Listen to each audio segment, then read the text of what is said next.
Alhamdulillah. Sharp as an arrow like Alhamdulillah. Told me to a star, got me a new car. He got me this fall, Alhamdulillah. He gave me something to rap about. Forget the trapper out. Look at the devil, we tapping out. I ain't backing out. This song was out when this part of the movie was playing, so go back to the future moment, you know?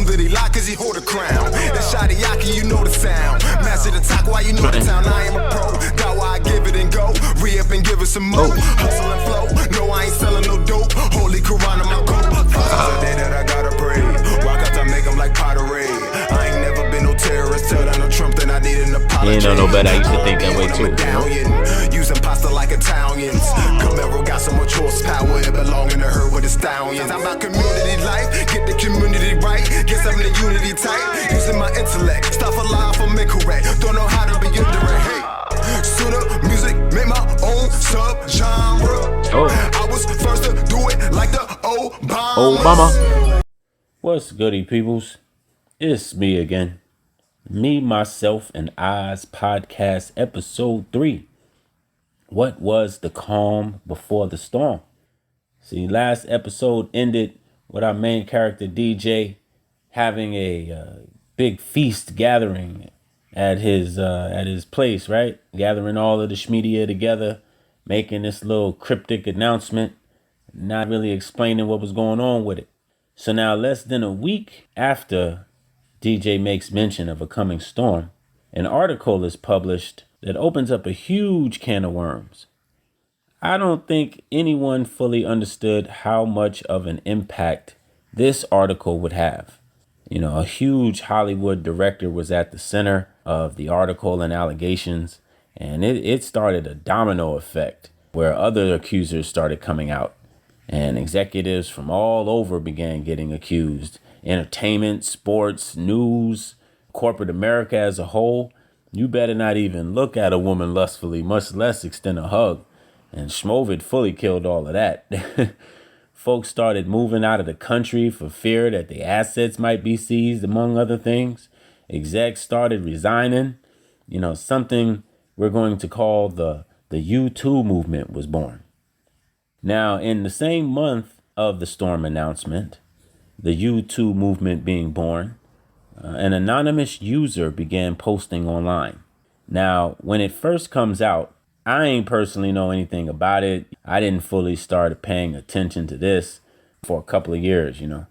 It posted cryptic messages and referenced that deep state thing that I mentioned earlier. And I'll get back to this when we reach the point in the story where I read my first post. But for now, just make note of the fact that from this point going forward, those posts would begin to pick up a lot of believers in its content. Now, the U2 movement continued well into 2018. You know, they picked up a lot of famous people. They got, you know, some staples. They got Bill Cosby. They got this dude, Kells. I am not going to defend him because he could have got any woman, and it appears as if he was eating fruit before it got ripe. You know, that'll get you sick. But Bill Huxtable, though, like, dang, man, like I feel a little different about that one because, you know, I grew up on that guy. And symbolically, he was America's dad that you could, you know, adopt in your own little fantasy world, especially if you didn't have a real dad around. And I wanted a brownstone, I think, even to this day, because of that pan in they used to do on his block, you know. I don't doubt that he stepped out on his marriage. The trail is long on that one, I think. I do believe, however, that drugs and pills were a sign of the times. You know, you got to kind of judge people based upon what others in that era were also doing. It's almost kind of like sports. Can't judge hand checking versus an era there wasn't no hand checking, or when there wasn't no dunking or whatever, you know. You got to judge people according to who they were dealing with and what everybody else was doing at that time. I will say, though, that I don't think that any woman goes with a married man back to his place or his room to go take some drugs and not expect that something's going to go down. It's just my opinion. Now, his wife was a rider, you know, is a rider.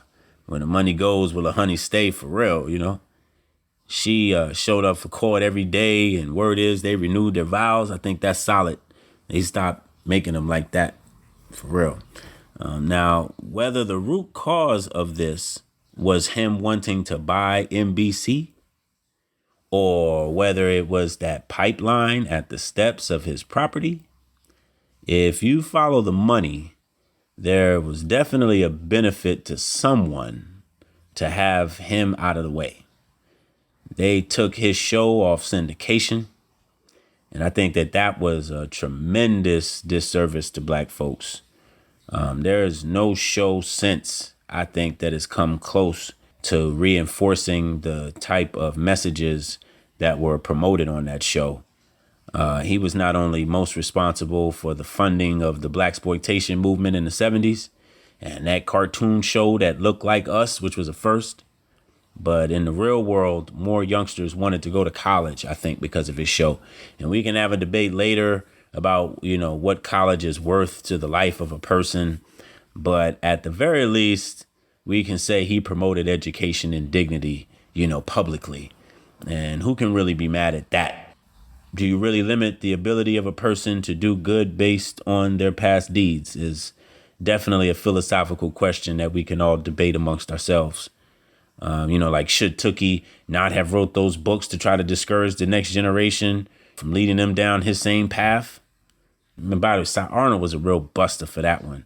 I feel that, Took might have changed. Law is the best to judge, but many feel Arnold was jealous of the Wilt, Munson, Took types just because they were naturally built. And I think he should have at least been taken off death row. Hopefully, Bill Cosby can die a free man. Now, either way, in 2018, the poster faces for rape and sex trafficking were a black comedian and a black singer. And yes, I use this opportunity to bring up race because if you remember, this storm started with a bombshell about a Hollywood director, and many actors were swept up in this all across mad industries, everything. And they were accused of much worse than what Bill was. However, these two faces end up as the posters. Now, have you ever seen Birth of a Nation? Not that one, but this one. It came out in 1915 and was the first motion picture to hit the screens. Black folks weren't even allowed on the screens yet, so white folks in blackface were used. Now, of all of the ideas to put out to America, this image right here of a black-faced white man chasing a white woman to rape her has become so far embedded into the minds of Americans that very few can actually point it out now. It's just accepted as fact, the black man rapist. So when I fast forward 100 years later and see black men as the poster child for assault on women, as if we don't love women, or as if some of the greatest civilizations were African and matriarchal, pardon me if I can't help but feel that it's part of the same agenda, whoever the author may be. Now, I know that racism today isn't what it was yesterday, and the son can't bear the sins of the father unless he inherits his traits. But I ask you, when did racism end? When Martin Luther King gave his speech? When, Obama got elected? I need y'all to stop giving me 1 in a billion examples like LeBron, right? And recognize how many kids get flushed down the toilet having to walk down his same path. That path does not promote growth in the same way that a stable household and parental situation will. I know I got a little bit off the main topic for a quick sec, but that needed to be said because race will come up often as we lead up towards the events of the current day. Now, we skip ahead to August of 2018, and a famous war hero and politician dies of cancer. We'll call him J-Mac. Now, in 2017, July, J-Mac showed his true colors to DJ by voting against a bill that he wanted passed. DJ felt this bill would have done a lot of good for the country. And now, I'm not here to debate that part of it right now. But what I think can easily be guessed is that our DJ character didn't think too highly of J-Mac after this point. Now, when J-Mac passes away, pictures began to surface of him next to his dog and pictures of his casket with a wrinkled flag. Now, there's a thought out there that anytime a soldier is covered with a wrinkle flag, it is code for him being a traitor. I have no confirmation of such info at this time, but it's definitely another thing that can stay on the wall for now. The 2018 midterm elections come in November, and DJ is delivering on everything that he said he would do. He's building fences, he's lowering taxes, he's cutting regulations. Regardless of whether you agreed with his politics, he was doing what he said he would do. And that was different than most, if not all, of the politicians that I came across. So I definitely took note of that. I always take note of the strange thing. Going into election night, Republicans were favored to win the Senate and had the current majority in the House. Going into the night of the 6th, Republicans were on course to hold on to both. Then something weird happened. Despite having appeared to have won on the night of, mail-in ballots were used at a rate higher than normal. Now, keep in mind there was no pandemic, no war, but mail-in ballots began flipping races over to the person that appeared to be the loser. And while DJ's supposed team was about to hold on to the Senate for sure, they wound up narrowly losing the House. And this would be a major event for what was to come over the next 2 years. Later on that year, a former president with a long history in government passes away. We'll call him OG. At OG's funeral, the current president DJ decides to arrive late. By the time of his arrival, not only is everyone seated, but they've been giving out their programs. DJ is in the process of executing a 5-star dish of cold revenge. And this is where episode 3 comes to an end. And where the theme of what movie are you watching comes around again. You see, this funeral of President OG was broadcast on every outlet and was over 4 hours long. But some saw something that most didn't.